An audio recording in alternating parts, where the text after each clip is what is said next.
Welcome, Chris Gerke. Thanks for joining me on New Mexico in Focus. The Air Force announced a $16.6 million contract to AECOM and Bryce for a pilot project at Cannon Air Force Base. It will be a water treatment system installed at the southeastern portion of the base to treat PFOA and PFOS. It'll test 3 different pump and treat methods. What are you trying to learn from this project? The data that it's going to help provide us is one, it's going to show us capture zones. So how close, how far apart do these extraction wells need to be put? Also in this process, they're going to be pulling samples, so they'll do a treatability study. So they're going to look at either granulated active carbon, ion exchange, or a combination of the two to determine what is the best method for treating PFOS, PFOA. So there'll be that study portion of it. And then once that is completed, then they'll go into the design and the actual construction of the pilot study that'll get put in. And then throughout the operation of the pilot study, that data, the samples will be taken and it will help inform that ECA. At the conclusion of this process, then we'll take the information from the ECA, and if it does inform us that a full-scale pump and treat system would be the most viable option for treating the aquifer here at Cannon Air Force Base, then this system, the pilot study that we created, is done in a way where it's flexible and made to be expanded upon. So then we can go back and actually expand this system quite easily to go to a full-scale pump and treat system on the base. So what kind of a timeline are we looking at just for this pilot project, when the system will be built and when water will start being pumped? Thank you for that. So actually, this is going to be a very fast project.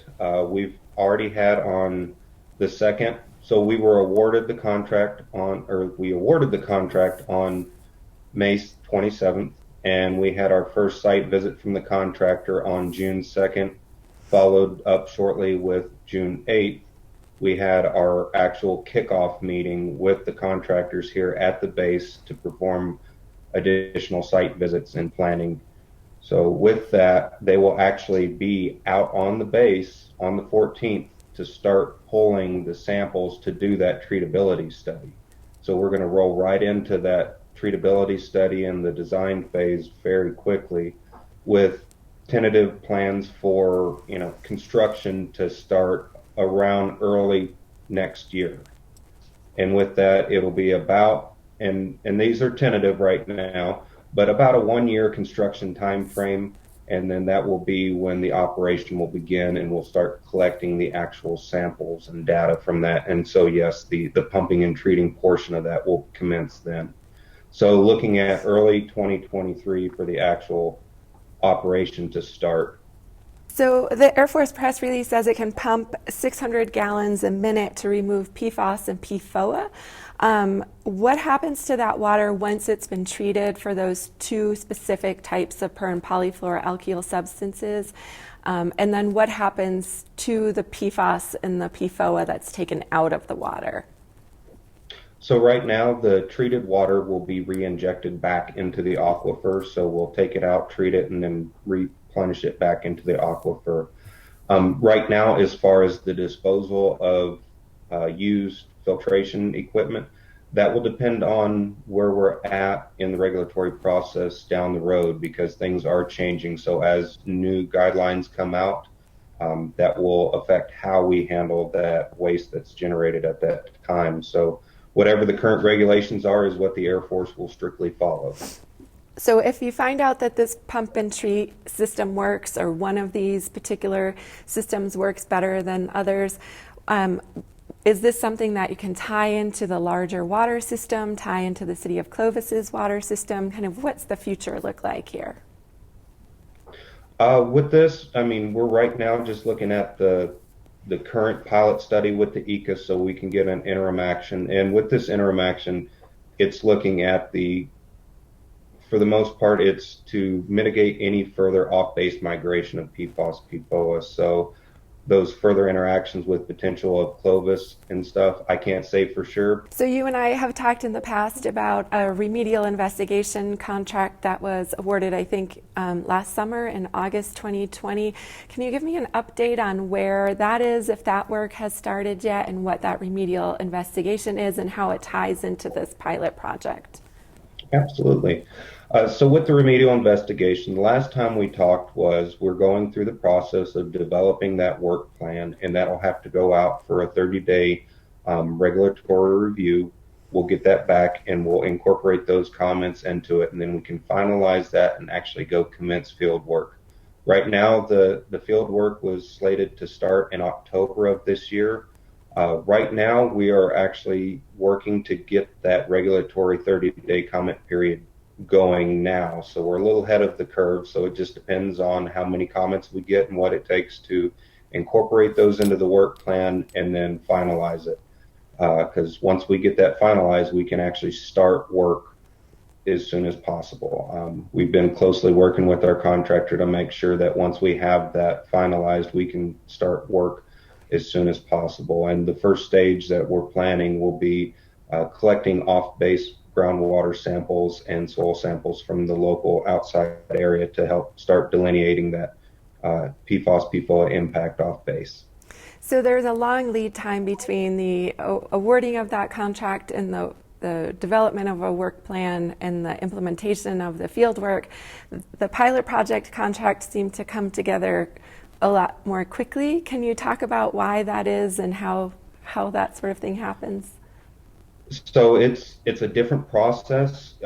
With the RI, it was going through our normal mechanisms for acquisition, and with the work plan, it is a lot more in depth.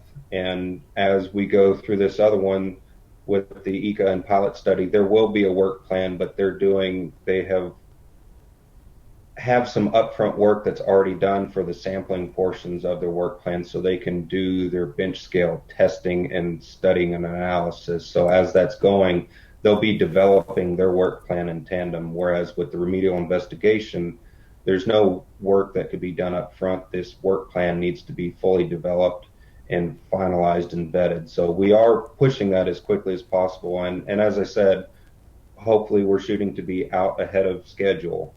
All right, Chris, thank you so much for joining me on New Mexico in Focus. I look forward to continuing the conversation. Thank you. Thank you for having me. Secretary Kenny, welcome to New Mexico in Focus. Thanks for joining me today. Thank you, Laura. It's a pleasure to be here. Thanks. So the Air Force recently announced a pilot project that they're getting ready to contract. It's a water treatment plant. As you understand it, how does this pilot project tie in with cleanup plans at Cannon Air Force Base? Laura, that's a great question. The pilot project that I understand Cannon is undertaking is a system that will prevent PFAS contaminated wastewater, groundwater from migrating off base. In terms of a larger delineation and cleanup of the area, the Air Force hasn't been in contact with us to talk about that. However, the New Mexico Environment Department is leading an effort there. Okay. So the initial testing that was done that revealed that there was contamination from PFAS at Cannon Air Force Base and Holloman Air Force Base. Seems like those tests were done back in 2017, 4 years ago. What do we know right now about where these plumes have migrated or moved? So again, it's a great question. The time frame by which we're trying to motivate the Department of Defense to do something about this, there's that effort. And then there's the effort that the state of New Mexico is independently taking. So we've been unsuccessful, maybe up through the recent announcement that they're going to address some of the migration at Cannon. But the state of New Mexico has gone back to the legislature, sought appropriations, and has begun a study in the area to both understand to know where the plume is, and then to figure out ways to clean it up. So we're in that process. So I think it's fair to say that the Air Force and the state of New Mexico are not necessarily cooperating on this cleanup. Can you characterize the relationship that the Air Force and the state have had since since regulators were notified in 2018 about this contamination? I think when you look back at the path we took in the state of New Mexico to hold the Defense Department accountable, we didn't set out to litigate. That we wanted action quickly. When that wasn't available or that wasn't on the table, that's when we litigated, because in reality, litigation based on the timeframes that were proposed to us seemed like the shortest path forward. The relationship we have with our bases is actually quite positive. The servicemen and women contribute a lot to the state of New Mexico, and we value that, obviously. It's the notion that we will somehow wait to protect New Mexicans, wait to protect our economy. That's the part that we have to be intolerant about, and that's why we're in a lawsuit. So, and as I understand it, the Defense Department filed a lawsuit against New Mexico when regulators tried to compel the military to clean up. Recently, the Biden administration filed saying that this lawsuit was that the state had acted arbitrarily and capriciously. What's the status of that lawsuit right now? Yeah, so it might be helpful, as you point out, to just acknowledge that the first lawsuit was suing the state of New Mexico to prevent PFAS cleanup at Cannon Air Force Base. That lawsuit is continuing to move through the court system, and we stand firmly by we made the right decision that PFAS is a hazardous substance, a hazardous waste. For the reasons we've talked about, it can affect people's public health. Therefore, we are going to continue to focus on making sure that gets cleaned up. I would hope that under the current federal administration, under all the movement by the U.S. Environmental Protection Agency to acknowledge the risk of PFAS, that message gets to the Department of Defense as well as the Department of Justice, and they understand that New Mexicans should not have to fight to clean up contaminated groundwater, and they are on the wrong side of this issue. So you recently testified before a committee in Congress asking for the federal government to help states like New Mexico. What do we need? What do states need from, say, the Environmental Protection Agency? Again, I think that's a great question, and one of the reasons I was very eager to testify before that full committee of the Senate Environment and Public Works was to lay out our needs. And our needs are one, to have PFAS treated as the toxic chemical it is. Molecules of PFAS don't understand whether they're labeled as a hazardous substance or not. That's us putting that on them. We need a comprehensive way to tackle PFAS, and that's what I was suggesting to Congress, that we list PFAS as a hazardous waste under federal law, as intended by Congress, and we do that immediately, so that we have a way to manage PFAS from the time it comes into the state to the time it's disposed of, and everything in between. It's managed in that way. So we're not just finding it haphazardly and then having to deal with the public health impacts that way. We also need a drinking water standard. As you know, and many viewers probably know, there is no national drinking water standard for PFAS. States are taking a leadership role in setting those, and when we as states move forward to address PFAS as a hazardous waste or as a pollutant in drinking water, the federal government gets in our way and sues us. That's our experience here in New Mexico. So in one way, we're being innovative and entrepreneurial and solving the problems in communities, and then we're roadblocked by the feds. So we need federal leadership on these issues. The EPA has said that PFAS is a priority for the Biden administration. When I've requested an interview with their experts to talk about PFAS, plans to regulate, studies for a greater number of the substances, they've told me that it's premature to grant an interview and talk about any of this. Do you think that PFAS is a priority for the EPA under the Biden administration?